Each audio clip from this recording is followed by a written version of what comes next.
नमस्ते रुद्रमन्यव उतोत इषवे नमः नमस्ते अस्तु धन्वने बाहुभ्यामुदते नमः या तैषु शिवतमा शिवम् बभूवते धनुः शिवा शरव्या या तव तया नो रुद्रमृडया या ते रुद्रशिवा तनूरघोरा पापकाशिनी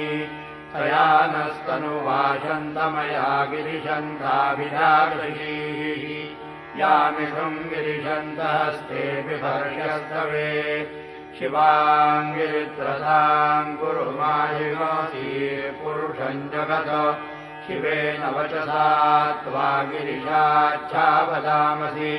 यथा नः सर्वमिज्जगतयक्ष्मकसुमना असत अद्य वोचदधिवक्ता प्रथमो दैव्योऽभिषव अहीभ्यश्च सर्वान्